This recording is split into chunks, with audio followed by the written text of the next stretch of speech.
سيدنا محمد وأشغل الظالم بالظالمين وأخرجنا من بينهم سالمين وعلى آله وصحبه أجمعين اللهم صل وسلم وبارك عليه وعلى آله. Jadi maksud selawat yang kita baca tadi, ya Allah limpahkanlah rahmat kepada baginda Nabi Muhammad sallallahu alaihi wasallam. Kemudian kita minta dengan Allah supaya Allah Taala sibukkanlah orang-orang yang zalim dengan sesama orang-orang yang zalim. Maknanya Allah Taala hancurkan mereka yang menzalimi manusia, yang menzalimi umat Islam khususnya dengan kezaliman mereka sendiri. Kemudian Allah Ta'ala memberikan keamanan, keselamatan, kesejahteraan kepada kita daripada segala kejahatan mereka, dan limpahkanlah pula rahmat kepada seluruh dan para sahabat baginda sallallahu alaihi wasallam secara keseluruhan. Jadi selawat ini biasa diamalkan oleh Jam'iyah Nahdlatul Ulama Indonesia NU ketika mana berlakunya penindasan dan juga kezaliman terhadap rakyat-rakyat Indonesia di sana. Jadi para kiai ataupun ulama-ulama di sana bertawassul melalui selawat kepada Rasulullah SAW dan munajat inilah. Jadi kita panjangkan selawat ini dengan niat dan juga harapan. Inilah salah satu daripada bentuk jihad yang kita boleh persembahkan, yaitu melalui munajat kita kepada Allah. Mudah-mudahan Allah Ta'ala memberi pertolongan yang segera buat saudara-saudara kita khususnya di negara Palestin. Allahumma amin. Alhamdulillahi Rabbil Alamin, wassalatu wassalamu ala ashrafil anbiya'i wal mursalin wa ala alihi wa sahbihi ajma'in. Subhanaka la ilma lana illa ma 'allamtana innaka antal alimul hakim wa la hawla wa la quwwata illa billahil aliyyil 'azim. Rabbi shrah li sadri wa yassir li amri wahlul 'uqdatam min lisani yafqahu qawli wasaddid lisani wahdi qalbi bihaqqi sayyidina wa jaddina Rasulillah sallallahu alaihi wasallam. Ya ayyuhalladzina amanu isbiru wa sabiru wa rabitu wattaqullaha la'allakum tuflihun. Allahumma arinal haqqan haqqa warzuqna ittiba'ah. Ya Allah, ya Tuhan kami, tunjukkanlah kepada kami yang benar itu sebenar-benarnya, dan jadikanlah kami di kalangan orang yang mengikuti akan kebenaran. Wa arinal batila batilan warzuqna ijtinabah. Ya Allah, tunjukkanlah kepada kami yang batil, yang sesat itu sebenar-benarnya sesat, dan jauhkanlah kami daripada mengikuti akan kebatilan dan kesesatan. Rabbana aftah bainana wa baina qaumina bil haqqi wa anta khairul fatihin. Ilahi anta maqsudi wa ridhaka matlubi, a'tini mahabbataka wa ma'rifataka ya Allah. Nawaitu al-i'tikaf fi hadzal masjid sunnatan lillahi ta'ala. Nawaitu at-ta'alluma wat-ta'lima wat-tazakkura wat-tazkira wan-naf'a wal-intifa' wal-ifadata wal-istifadah والحث على التمسك بكتاب الله وسنة رسول الله والدعاء إلى الهدى والدلالة على الخير ابتغاء وجه الله ومرضاته وثوابه وقربه سبحانه وتعالى. Para hadirin sidang jemaah muslimin muslimat, hadirin wal hadirat, ayahanda bunda, adik kakak yang dirahmati lagi diberkati oleh Allah Ta'ala sekalian.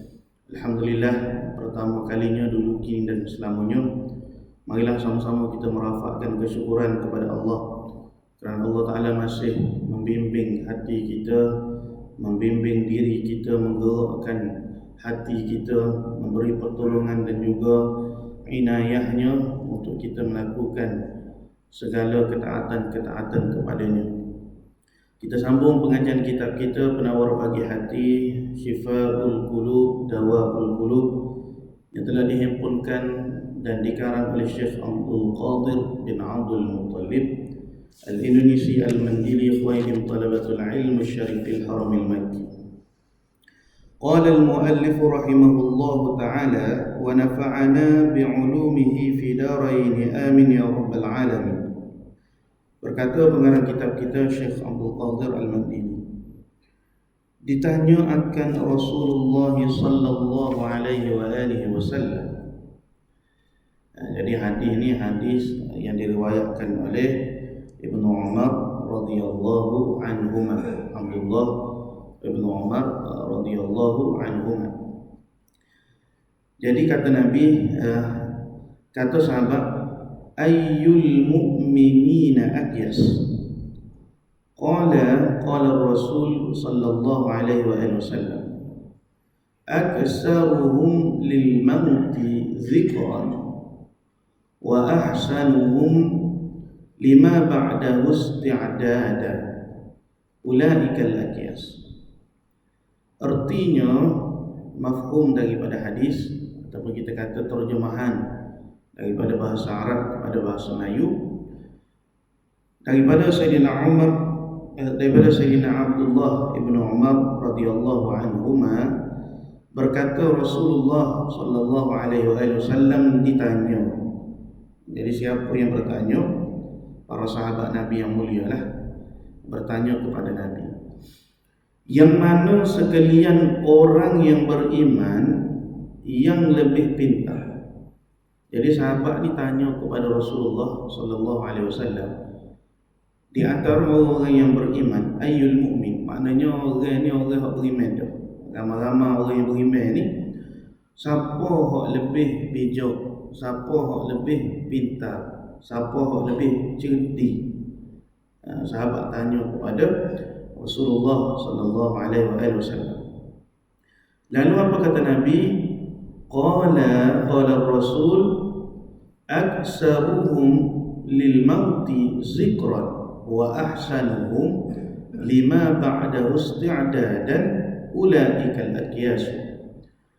Jadi Nabi pun jawab bersabda, ia Nabi sallallahu alaihi wasallam, yaitu orang yang beriman yang lebih banyak mereka itu, yakni orang yang dikatakan orang yang beriman yang bijak, orang yang beriman yang pintar tadi itu, yang lebih banyak mereka itu orang yang beriman yang pintar menyebut mati.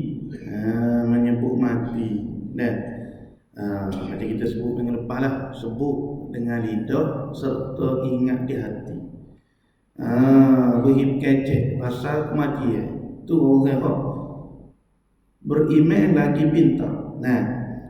Dan yang lebih elok mereka itu bersedia bagi barang yang kemudiannya mati, mereka itu jual. Jadi mereka itu jualah, mereka itu sahajalah sekalian yang pintar, yakni yang cerdik. Baik. Jadi bahasa kita tu gitulah, bahasa Jawa klasik. Jadi maksudnya orang yang paling banyak mengingati mati, kemudian paling sempurna persediaannya. Wa ahsanuhum lima ba'dahu isti'dad. Dia ada persiapan, dia ada bekalan untuk dia bawa selepas daripada dia mati. Ulaikal akyas. Jadi mereka itulah orang yang sebenar-benar pintar, orang yang sebenar-benar cerdik di kalangan orang yang beriman. Jadi orang yang mukmin, orang yang beriman, orang paling cerdik ini, dia banyak menyebut kematian, satu. Yang kedua, dia ada persiapan, dia ada bekalan. Seperti mana Allah Ta'ala sebutlah, wa tazawwadu fa inna khairaz zadi taqwa. Berbekallah kamu, sesungguhnya sebaik-baik bekalan itu adalah takwa. Jadi benda kita nak bawa selepas daripada kita mati. Kematian itu suatu perjalanan yang panjang, alam akhirat dipanggil. Kita nak menuju ke destinasi yang sepatutnya kita tuju. Dunia ni hanyalah persinggahan. Tempat kita beristirahat sekejap. R&R, apa lagi kita kata, bukan sini tempat tuju kita, bukan sini tempat untuk kita merasai kenikmatan, merasai keseronokan, merasai apa lagi. Nah, ini hanyalah sekadar persinggahan, bukan darul jasa, bukan negeri yang kita dibalasi segala perbuatan kita, kebaikan kita. Nah, tapi sini hanyalah negeri setiap orang kena lalu, negeri yang diuji kita siapakah yang paling baik amalannya, liyabluwakum ayyukum ahsanu amalan. Itu yang perlu kita sedar, yang perlu kita tahu sentiasa. Jadi orang mukmin yang cerdik ini, dia tahu apa dia hak dia nak bawa selepas daripada dia mati. Jadi dia akan bersegera dengan ketaatan, dia akan bersegera untuk mencari keampunan Tuhan, seperti mana Allah Ta'ala sebut, wasari'u ila maghfiratin min rabbikum wa jannatin arduha as-samawati wal ardu uiddat lil muttaqin. Bersegeralah kamu untuk mencari keampunan Tuhan. Wasari'u maghfiratin min rabbikum, keampunan daripada Tuhanmu. Wa jannatin arduha as-samawati wal ard, yang mana Allah Ta'ala cerita kepada kita syurga itu luasnya meliputi, merangkumi langit dan bumi, luas sungguh syurga ni. Mu'iddat lil muttaqin, disediakan bagi mereka yang bertakwa. Ila akhir ayat lah. Alladzina yunfiquna fis sarra wad dharra wal kazimin al ghaiz wal 'afina 'anil nas. Ila akhir ayat. Itu Allah Ta'ala cerita. Jadi orang yang benar-benar cerdik, orang yang mukmin, yang pintar itu dia tahu. Dia banyak mengingati mati. Bila dia banyak mengingati mati, dia akan banyak melakukan ketaatan. Dia tidak akan kecewa di dunia ni. Dia tidak akan mudah terasa hati kalau manusia ni tidak mengangkat dia. Dia tidak akan berasa kecewa kalau manusia ni berpaling daripada dia. Tapi kalau orang yang tidak sedar, yang dia ni akan mati, yang dia ni akan kembali kepada Tuhan, dan dia berasa dia berhak untuk dapat kesempurnaan, kemuliaan di dunia ni, maka ketika tu dia akan bergantung harap dengan makhluk, akan bergantung harap dengan pujian, akan bergantung harap dengan pangkat, akan bergantung harap dengan segala kedudukan. Sebab apa? Sebab dia rasa dia wajar diperlakukan demikian. Dia tidak sedar bahawasanya semua yang ada ni akan ditinggalkan. Kemudian kata Rasulullah sallallahu alaihi wasallam, dan bersabda ia, dan sabda Nabi sallallahu alaihi wasallam, hadis yang seterusnya, hadis yang diriwayatkan oleh Imam Ahmad, juga disebutkan di dalam Sunan Tirmizi, Ibnu Majah dan juga Al-Hakim, banyak perawi. Al-kaisu man dana nafsahu wa amila lima ba'dal maut. Artinya bermula mereka itu yang berakal, yakni yang sempurna akalnya.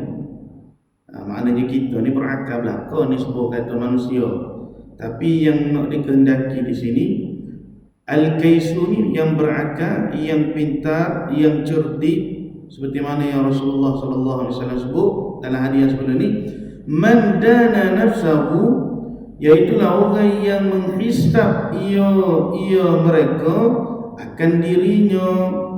Maknanya dia hisap diri dia. Dia tengok cukup ke tak lagi amal ada pada diri dia, bertobat ke tak lagi di atas segala dosa-dosa yang dia lakukan. Macam kita duk sebut samalah, hasibu anfusakum qabla an tuhasabu. Nabi kata hisaplah diri kamu. Bermakna hisap diri kita, intai segala keaiban, segala hijab diri kita dengan Tuhan, salah laku kita dengan Tuhan.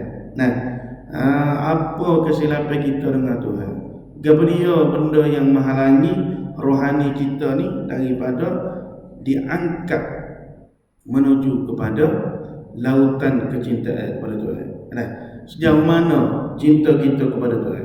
Adakah semakin berkurangnya ataupun semakin bertambah? Sejauh mana kerinduan kita kepada Tuhan? Adakah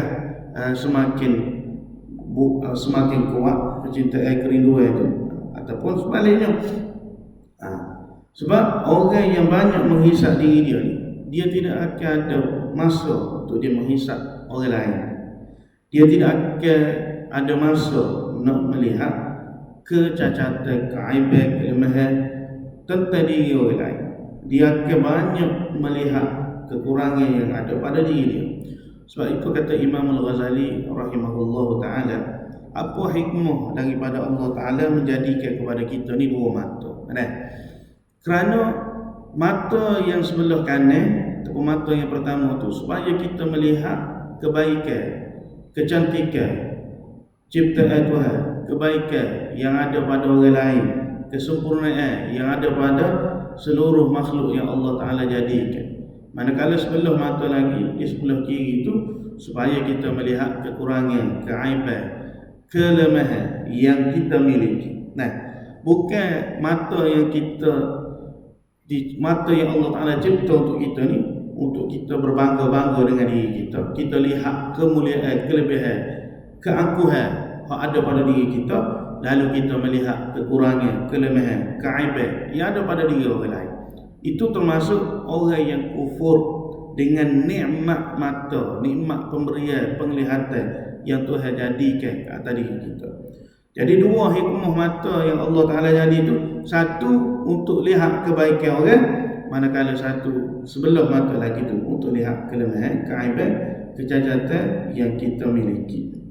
Baik, jadi orang yang cerdik, orang yang berakal, yang sebenar-benar berakal ni, dia banyak menghisap diri dia.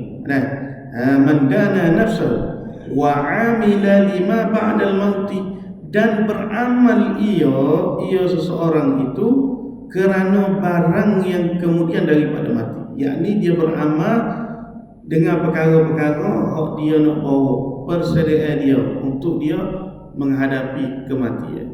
Sebab itu ada sekelompok golongan maghrurin dipanggil, orang yang terpedaya dengan amal dia, terpedaya dengan kebaikan dia.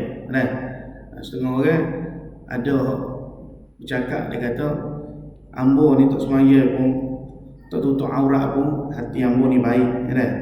Jadi macam mana dia nak kata hati dia baik, sedangkan sembahyang tutup aurat itu sebahagian daripada perintah Allah, dan itulah bekalan, kita kata pahala, benda kita nak bawa nak menuju selepas daripada kita mati.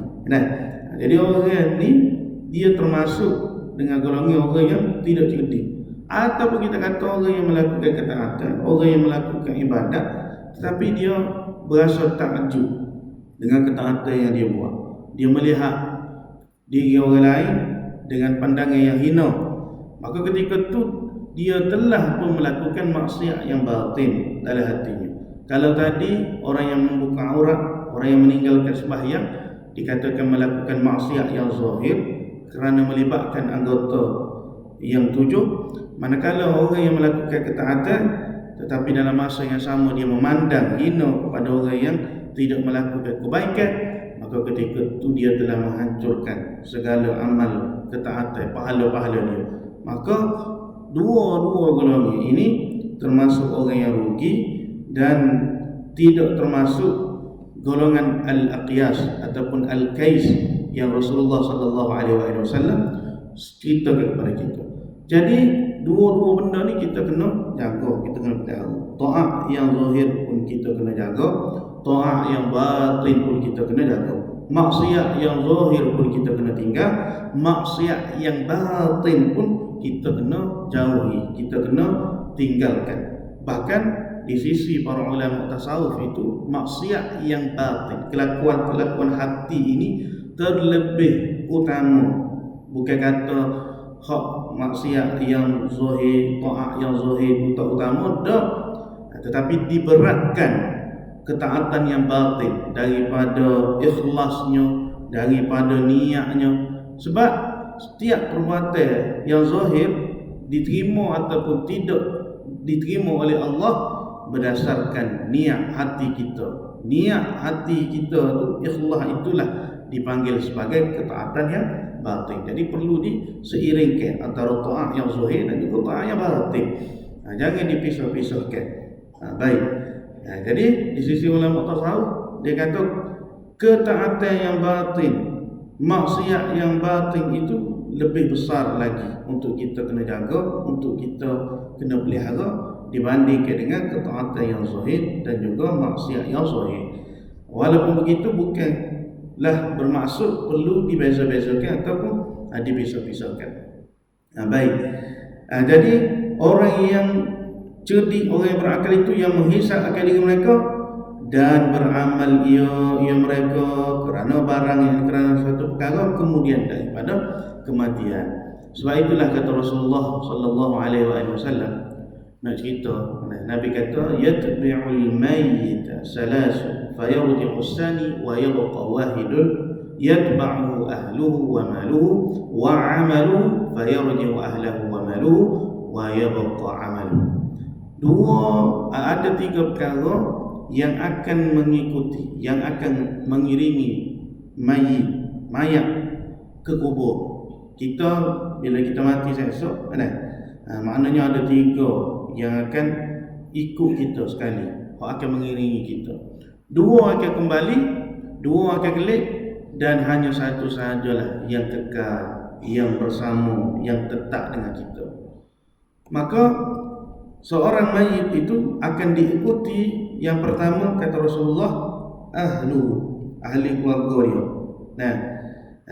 Adik-adik kita, abang kita, ayah kita, anak kita akan mengiringi kita, akan hantar kita ke kubur. Yang kedua, hartanya akan mengiringi kita juga. Dan yang ketiga adalah amalan kita akan mengiringi kita juga. Maka kata Nabi sallallahu alaihi wasallam, fayarji'u ahlahu wa maluhu, akan kembali, yakni kelak keluarga dan harta kita. Wa yabqa amaluhu, sedangkan yang kekal yang ada dengan kita hanyalah satu jua, iaitulah amal ketaatan yang pernah kita buat di dunia dahulu. Bahkan bagaimana dahsyatnya kehidupan negeri akhirat, bahkan kehidupan neraka itu kita kata. Macam minggu lepas kita cerita tentang tangisan kerana negeri akhirat. Bagaimana Rasulullah sallallahu alaihi wasallam menceritakan kepada kita suatu hadis. Nabi cerita berapakah kedalaman jurang api neraka itu. Satu hadis yang diriwayatkan daripada Abu Hurairah radhiyallahu anhu. Qala kunna ma'a Rasulillah sallallahu alaihi wasallam idza sami'a wajbatan faqala hal tadruna ma hadha qulna Allah wa rasuluhu a'lam qala ar-rasul hadha hijrun rumiya bihi fin nari منذ 70 خريفا فهو يهوي في النار الآن حتى انتهى إلى قعرها فسمعتم واجبتها. Rawahul Muslim. Jadi hadis yang diriwayatkan oleh Imam Muslim, bagaimana Rasulullah sallallahu alaihi wasallam menceritakan tentang dahsyatnya dalamnya jurang api neraka itu. Adalah kami para sahabat radhiyallahu an suatu hari bersama-sama dengan Rasulullah sallallahu alaihi wasallam. Tiba-tiba terdengar suatu suara yang jatuh dengan kerasnya, bunyi satu dentuman yang sangat kuat. Macam benda jatuh. Kalau kita kata apa? Ada takiah yang jatuh, kerah bunyi. Kerah, bukan kebiasaan yang kita dengar. Satu dentuman yang sangat kuat. satu benda yang berat, yang besar, yang jatuh, bangunan ke, tak kira lah apa-apa sahaja, sehingga sahabat-sahabat ketika itu terkejut. Lalu bila sahabat-sahabat terkejut, Rasulullah SAW ni pun tanya pada sahabat dia, tahukah kamu sekalian suara apakah ini? Suara apakah yang telah kamu dengar sebentar tadi? Maka jawab para sahabat radhiyallahu anhum ajma'in, Allah dan Rasulnya lebih mengetahui. Maka kata Nabi SAW, itu adalah suara, itu adalah sebuah bunyian sebiji batu yang dilemparkan ke dalam api neraka sejak bila? 70 tahun yang lalu. Hadza hajarun rumiya bihi fin nari mundu 70 kharifan. 70 tahun lalu dah batu tu dilempar dalam api neraka. Lalu apa kata Rasulullah SAW? Maka batu itu terus sahaja jatuh menuju ke dasar neraka, dan baharu pada saat ini ia sampai ke dasarnya. Maka dari itu kamu mendengar akan bunyian ataupun suara batu yang telah sampai ke dasar neraka. Jadi nak ayat dalam tak dalam, luah tak luah, dahsyat tak dahsyat neraka ni, batu yang dilemparkan 70 tahun yang lalu hingga saat ini, iaitu ketika mana Rasulullah bersama dengan para sahabat dia yang mulia baru sampai ke dasar neraka. Luah tak luah, banyak tak banyak. Sebab itu kita ni tak akan mampu nak hitung berapakah kedalaman jurang api neraka yang ditempuh oleh perjalanan kecepatan batu yang besar yang jatuh dan memakan masa 70 tahun yang lama. Jadi batu kalau kecil kita kata mungkin lama sikit. Ini batu yang besar, kalau dibaling daripada tingkat yang tinggi sudah tentu kecepatannya lebih laju berbanding dengan batu yang kecil. Tapi selaju-laju batu yang besar itu yang dibaling ke dalam neraka pun tempoh masanya adalah selama 70 tahun lamanya. Maka inilah yang akan menggerunkan hati kita. Nah, khabar yang mengerikan kita, bagaimana Rasulullah SAW menceritakan jurang yang teramat dalam yang akan dipenuhi oleh bermacam-macam siksaan, dan apabila sampai saatnya nanti pintu neraka ini akan ditutup serapat-rapatnya dan tidak ada seorang pun di antara penghuninya yang dibenarkan keluar daripadanya. Siksaan demi siksaan akan ditimpakan kepada penghuninya. Habis satu siksaan maka akan digantikan dengan siksaan yang lain, dan begitulah seterusnya yang mana tidak ada kesudahan di sana. Itu dahsyatnya siksaan api neraka yang Rasulullah SAW khabarkan, khabar ancaman daripada Rasulullah SAW supaya kita ingat. Fama asbaruhum 'alan nar, kata Allah, tidak ada satu orang pun yang mampu bersabar dengan kepanasan, dengan siksaan neraka Jahannam. Bahkan kita tak sibuk. Jangan ada satu orang cakap sombong, cakap agak, dia kata alah sekejap je masuk neraka. Kita ni kan orang beriman, kita ni beriman dengan Allah, beriman dengan Rasulullah. Hukum mana pun akan masuk ke dalam syurga juga. Ya betul. Tapi ingat, setitis ataupun secelup daripada celupan neraka itu akan menghilangkan segala kenikmatan, segala keseronokan, segala kesedapan yang pernah dimiliki, yang pernah dirasai oleh kita di dunia. Bukan dalam neraka celup baru, celup dengan jari kita, hilang, tak ada nikmat hidup, tak ada nikmat di dunia ni. Kaya secara mana pun, mewah secara mana pun, hilang. Sebab apa? Panas, pedih, saya neraka. Wal'iyazubillah min zalik, na'udzubillah lah. Baik. Kemudian kata pengarang kita dan sabda Nabi sallallahu alaihi wasallam, hadis yang seterusnya, hadis yang diriwayatkan oleh Imam At-Tabarani dan disebutkan juga oleh Al-Imam Al-Baihaqi daripada Amr bin Bashir, Ammar bin Yasir. Rasulullah sallallahu alaihi wasallam bersabda, kata Nabi, kafa bil mauti wa'izan, cukuplah. Artinya hadis Nabi sallallahu alaihi wasallam, memadailah, cukuplah, cukuplah dengan mati itu memberi pengajaran. Kematian itu menjadi suatu pengajaran kepada siapa? Kepada orang yang beriman, kepada orang yang berakal. Kita ni sebenarnya kalau kita perhati orang yang mati, orang yang meninggal, sepanjang hidup kita 30 tahun, 40 tahun, 50 tahun, mungkin ada pernah kita kenal dengan mereka ni daripada kecil, daripada zaman remaja, zaman dewasa. Ambo sendiri pun kalau duduk mengajar di masjid ni dah nak masuk berapa tahun? 3 tahun mungkin, 4 tahun. Berapa ramai dah saudara-saudara kita, ahli jemaah kita, hak dulunya mari sekali dengan kita sini, hak mari supaya berjemaah dengan kita, kan? Mereka pergi dahulu meninggalkan kita, dan kita pun menanti waktunya bila dalam rahsia Allah Ta'ala, tak tahu, kan?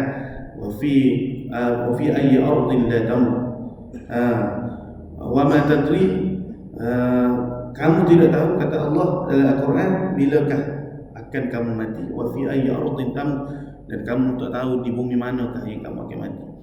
Jadi kalau kita tengok, kita perhati orang yang dah pergi mendahului kita lah, kita kata, kan? Mungkin mak ayah kita sendiri ke, anak-anak kita, adik-beradik kita, kenalan-kenalan kita, ahli jemaah kita. Adakah kita tak boleh nak ambil pengajaran lagi, tak boleh nak ambil iktibar lagi daripada kesudahan kehidupan mereka, yang mana kita juga akan melalui perjalanan yang sama. Ada orang yang diberikan kesudahan yang baik, ada orang yang diberikan kesudahan yang mungkin kurang baik. Ada orang yang mati mungkin sebab sakit, mati di hospital. Sunnatullah, kita kata perjalanan hidup, jalan cerita orang. Sakit lama, lepas tu duduk di hospital, bantuan pernafasan, lepas tu akhirnya sekali doktor pun tak boleh nak buat apa, suruh diri, doktor kata buat balik lah. Baca Yasin, suruh di rumah lah. Ada orang yang mati mengajuk, mati kemalangan, ada orang yang mati kena serangan jantung. Ni semua hikmah dia ni supaya kita ni ambil pengajaran. Sebab kita tak pernah fikir pun lagu mana cara kita akan mati. Mereka tak pernah terfikir bagaimana mereka akan mati. Ada orang yang mati dah hak sebelum daripada kita ni, ada hak mati sebelum daripada kita ni, dia tahu dia nak mati di hospital, dia tahu dia nak mati waktu dia ride motosikal, dia kata, kan? Oh, pagi ni semono nak pergi beli durian misalnya, musim durian. Ini pun ada salah satu daripada jemaah kita lah, jemaah di Semayang. Jadi pagi tu dia seronok, maknanya musim durian, kan? Kita nak pergi cari durian. Lepas tu dia pun ada motosikal yang berkuasa tinggi, maknanya tak terfikir pun. Tapi dalam perjalanan takdir Allah, mati itu datang secara tiba-tiba lah, kita kata. Tiba-tiba tu bahasa kita bercakap. Hakikatnya memang itulah suratan dan ketentuannya. Siapa masa, siapa umur, orang kita bercakap. Jadi dia pun tak pernah fikir waktu dia turun daripada rumah tu, hak dia akan mati sebenarnya di situ. Sebab itu ada kisah, tak silapnya ada satu kisah di zaman Nabi Allah, tak ingat nama. Jadi ada satu orang hamba Allah, kisah Bani Israel. Dia nak lari daripada kematian. Dia kata, aku kena lari daripada kematian. Sebab apa? Sebab dia minta dengan Nabi waktu tu. Tak silap Nabi Musa. Dia kata, aku nak meminta lah kepada aku, wahai Nabi Allah Musa. Sebab hamba Allah ni, dia duduk dalam satu majlis. Dia duduk tengok ada satu orang lelaki hak mukanya bengis. Nanti insya-Allah minggu depan kita cuba cari rujukan. Cuma ala kulli hal ceritanya lebih kurang gitulah. Jadi lelaki yang bengi duk perhati lama kan. Dia pun pelak kata. Siapa dia ni? Aku tak hanya berjumpa, tak pernah duk perhati. Lepas tu dia pun jumpa dengan Nabi Allah. Dia kata, minta dengan Allah supaya Allah hantar aku di bumi yang lain. Bumi ataupun suatu tempat yang mana tak ada orang penduduk situ. Di suatu tempat pada pasir yang luar, yang jauh daripada orang. Jadi Nabi Allah ni pun doa. Bila berdoa, sampailah dia di suatu tempat. Sedang molek dia sampai situ, Malikil Maut yang menyamar sebagai manusia di waktu majlis yang pertama tadi tu, duk tunggu dia duduk. Jadi akhirnya mati dia di tempat tersebut. Jadi hikmah daripada cerita tu, Malikil Maut ni sebenarnya dalam ilmu Allah dan juga dalam ilmu para malaikat ni, Allah kata lelaki ni akan mati di tempat sekian.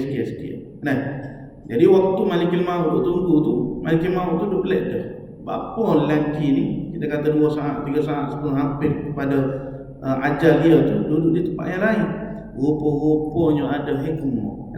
Dia minta dengan Nabi supaya diletakkan di suatu tempat yang jauh daripada manusia. Memang di situ dah tempat yang dia akan mati.